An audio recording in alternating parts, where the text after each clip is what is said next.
Le système énergétique lié à la pratique de la danse.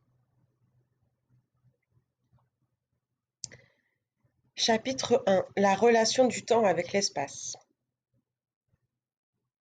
Le temps et l'espace sont deux notions confondues dans la même vérité qui est celle de l'infini. Lorsque nous dansons, nous nous mettons en relation avec l'espace et avec le temps dans la même unité grâce à notre corps. C'est notre corps qui devient alors la source d'infini véritable qui est à la fois l'instrument pour toucher à cet infini en même temps qu'il est l'infini lui-même. C'est grâce à lui et à ses propriétés terrestres et célestes que nous pouvons toucher à cet état d'unité dans le vivant.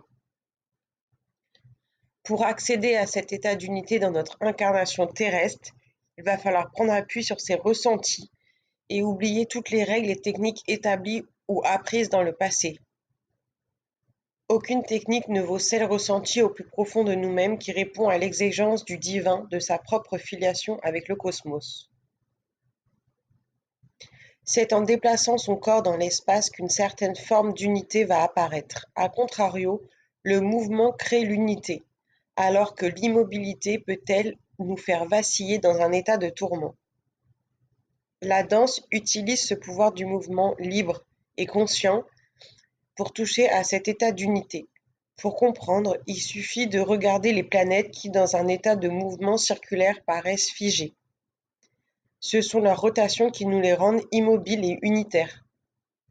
Certaines personnes vont percevoir dans l'immobilité le calme et le chaos dans le mouvement, mais l'immobilité n'est jamais pleine car lorsque je m'arrête, tout l'intérieur de mon corps est lui-même en mouvement continu. Respiration, sang circulaire, mémoire cellulaire, etc. Le mouvement crée donc un sentiment d'immobilité lorsqu'il est petit et caché.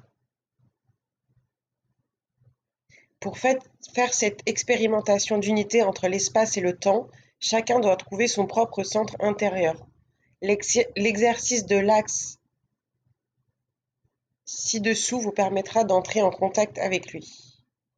Voir exercice de l'axe central blog.